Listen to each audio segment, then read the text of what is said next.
Merci beaucoup. Merci pour la pression. Parce que mettre HEC en avant d'appeler quelqu'un, c'est une pression supplémentaire. Mais j'espère que je vais arriver à m'en sortir. Je me présente pour ceux qui ne me connaissent pas. Je suis à Salfo. Je suis membre du groupe Magic System, un groupe d'artistes ivoiriens. Et je viens d'un petit village qu'on appelle Anoumambo, qui est mon repère, qui est mon village de référence. Parce que même dans mes réflexions les plus profondes, mes pensées vont toujours vers ce petit village. C'est ma source. Et ce soir, je suis là pour partager une petite expérience avec vous. On m'a dit que j'ai 15 minutes. J'espère pouvoir les faire. On m'a dit qu'on va parler des rêves et d'évolution pour faire révolution. Moi, j'ai voulu aller au-delà du rêve. J'ai voulu aller au-delà du rêve parce que pour moi, rêver, tout le monde a un rêve. Et à Noumambo, j'ai rêvé avec des gens. Et ce qui est pertinent dans le rêve, c'est qu'on essaie de définir, on se projette devant. On se projette sur des scènes même qu'on n'ose pas pouvoir faire. Mais on s'est dit, il faut qu'on crée toutes les conditions pour pouvoir réaliser ces rêves. C'est pourquoi dans la vie, il y a deux catégories de rêveurs. Il y a ceux qui rêvent et qui les réalisent. Et il y a ceux qui ne sortent pas de leur sommeil et qui restent dans leurs rêves. Le rêve, il faut travailler à le réaliser. Et pour y parvenir, il faut une révolution en soi-même. Moi, j'ai fait ma révolution dès le départ. L'actualité aujourd'hui, c'est ma diplomation à HEC. Le monde entier en a parlé. Hein. J'ai vu sur les médias, à tel point que je me suis posé la question, est-ce que c'était le plus haut diplôme de la vie, quoi? Parce que c'est un master. Je ne dirais pas que ce n'est qu'un master. Parce que moi, je sais ce que c'est. Mais si ma diplomation doit faire le tour du monde, j'imagine les Amadou Bakayoko. Qu'est-ce qu'ils vont dire? Vous avez vu Demba tout à l'heure. Ça, c'est des vrais diplômés. Là. Eux, ils ont eu ça il y a longtemps. Nous, on est allés dans la vie, on est revenus. Mais dans la vie, il y a deux flèches. Il y a ceux qui sont allés, qui ont eu des diplômes, qui sont rentrés dans la vie active. Et il y a ceux qui sont allés dans la vie active, qui ont estimé qu'il y a quelque chose qui manquait au puzzle, qui sont revenus les chercher. Moi, je suis de cette catégorie.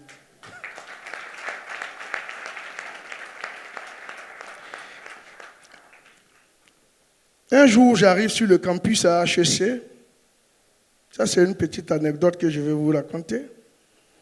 Et je tombe sur un étudiant qui a à peu près l'âge de ma fille, qui me dit, mais vous, c'est Magic System. Qu'est-ce que vous faites à HEC? Qu'est-ce que vous faites sur le campus? Vous avez un enfant ici? J'ai dit, non, je suis étudiant comme toi. Il dit, non, ce n'est pas possible.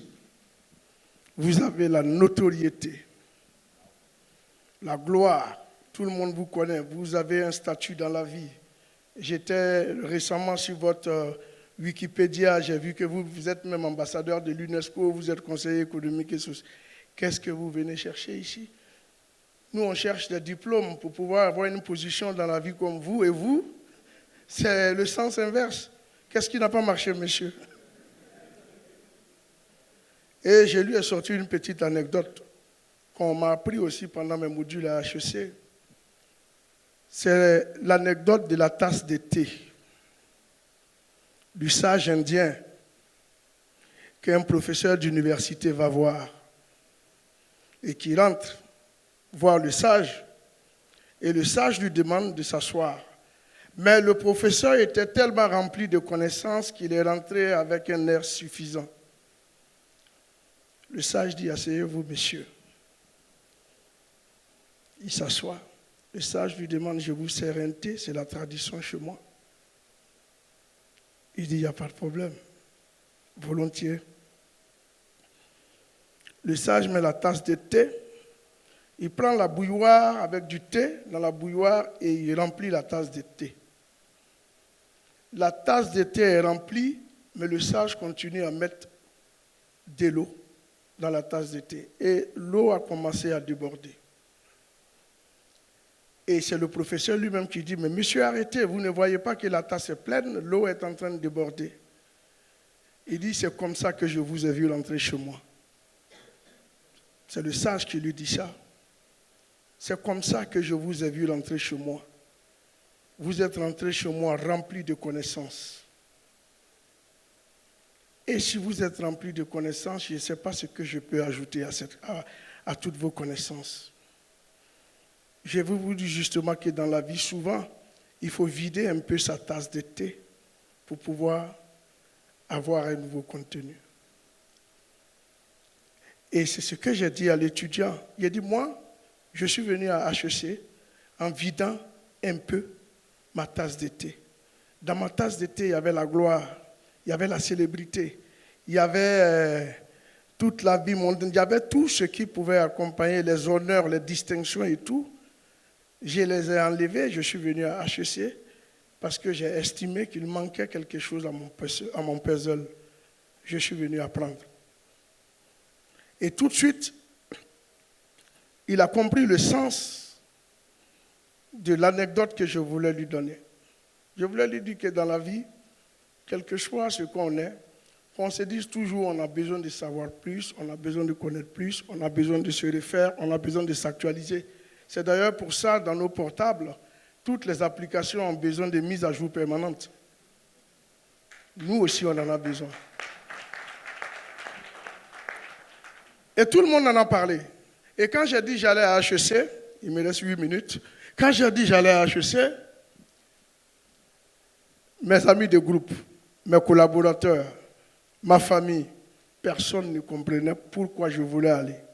Mais personne ne m'a dissuadé. Donc votre environnement peut contribuer à vous pousser dans la réalisation de vos rêves. Mais moi, mon rêve, il n'a pas commencé aujourd'hui. Mon rêve a commencé depuis l'arrivée de Magic System en France. Parce que quand j'arrive en France, j'étais déjà dans ma révolution. Je vous ai dit que pour rêver, il faut se créer une révolution. J'étais déjà dans ma révolution. J'arrive, je demande, mais qu'est-ce qui ne marche pas chez les autres groupes? Et puis quand ils arrivent, c'est 1 an, 2 ans après, on n'entend plus parler d'eux. On ne parle que d'Alpha Blondy, on ne parle que de Youssou N'Dour, mais parce qu'ils sont dans les majors. Comment est-ce qu'on fait pour aller dans les majors? Je me renseigne, on me dit non, mais il faut avoir un contact avec les patrons. Et je ne connais aucun patron. Je m'appelle Assalfo, je viens dans Lumumbo. Comment est-ce que je vais parler avec des patrons comme les Laurent Chapeau et tout ça? J'ai la chance, une opportunité, l'avènement du numérique. Donc, je me mets à apprendre comment on envoie un mail, parce que quand tu viens dans Lumumbo, tu n'as pas un ordinateur. Donc, je me mets à apprendre comment est-ce qu'on envoie un mail. Et j'arrive à envoyer des mails, et tout de suite, comme j'ai la chance d'avoir la belle rédaction aussi, donc tout de suite, on répond à mes mails. Et puis, voilà, avec ces connexions, je ne vais pas vous donner les détails, mais j'arrive à faire de Magic System l'une des références en matière de musique africaine, parce que je suis exigeant sur moi-même et sur la manière de fonctionner de mon groupe. Et ceux que j'avais en face respectaient cette vision que j'avais de porter mon groupe avec moi. Mais ce que je vais vous dire, en réalisant vos rêves, il y a des choses qui vont vous bloquer. Il y a des difficultés qui vont vous toucher. Et il y a des difficultés qui peuvent vous amener à dire que ce n'est plus la peine de continuer parce que vous êtes affaissé et vous croyez que vous ne pouvez plus avancer. Mais non, c'est faux. C'est faux, on ne peut pas réaliser son rêve sans des erreurs. C'est faux, il y a des difficultés. Je vais vous donner un exemple de difficulté. Je ne vais pas vous emmener en arrière. Je vais vous emmener dans un exemple où tout le monde dans la salle a été témoin. C'était pendant la crise de la Covid en Côte d'Ivoire. Il y a eu le scandale de ma famille qui n'a pas voulu être à l'INGS. Et j'ai été sous le vindicte de toute la Côte d'Ivoire. Je crois que dans cette salle, même si on enlève 2 ou 3 personnes, tout le reste était dedans.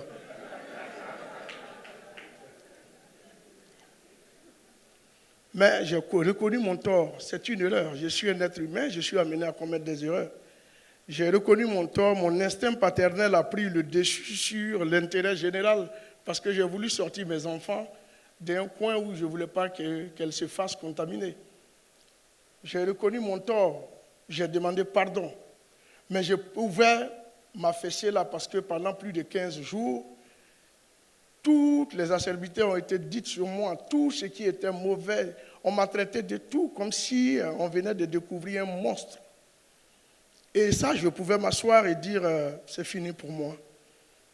Je pouvais m'enterrer là, je pouvais dire non. Mais non, si vous avez remarqué, j'avais un objectif, je suis allé là.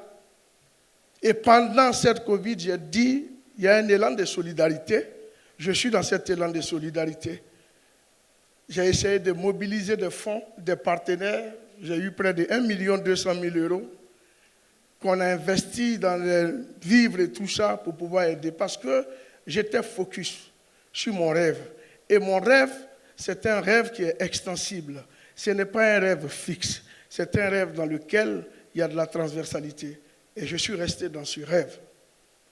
J'ai pu aider. Parce que pour moi, ce n'est pas ça. Donc, des choses pires peuvent arriver où vous allez croire que vous ne servez à rien. Tout ce que vous faites, c'est nul. Les gens sont ingrats envers vous. Non, ce n'est pas ce genre de choses qui doivent vous détourner de votre rêve. Soyez focus. Soyez focus. Et aujourd'hui, dans cette même continuité, puisque moi, mon rêve, il n'est pas encore fini, je vais retourner encore à l'école. Ce n'est pas une exclusivité. Je sais que vous saviez que j'allais continuer.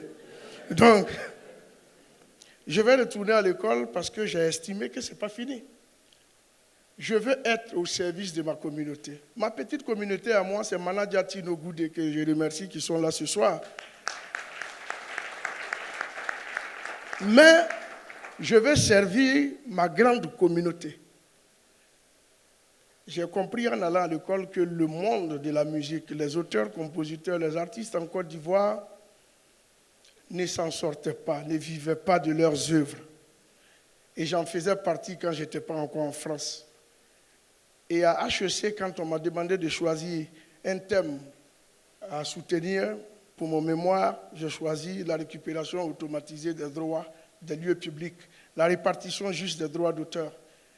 Et j'ai travaillé, j'ai cherché, j'ai lu presque toutes les lois des 8 pays de l'UEMOA concernant les droits d'auteur. Je suis allé relire toutes les lois en France pour sortir la problématique qui n'allait pas.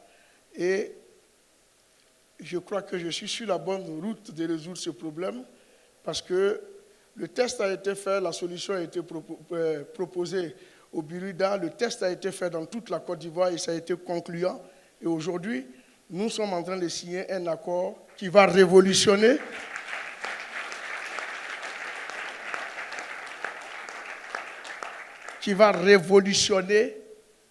la vie des auteurs-compositeurs en Côte d'Ivoire.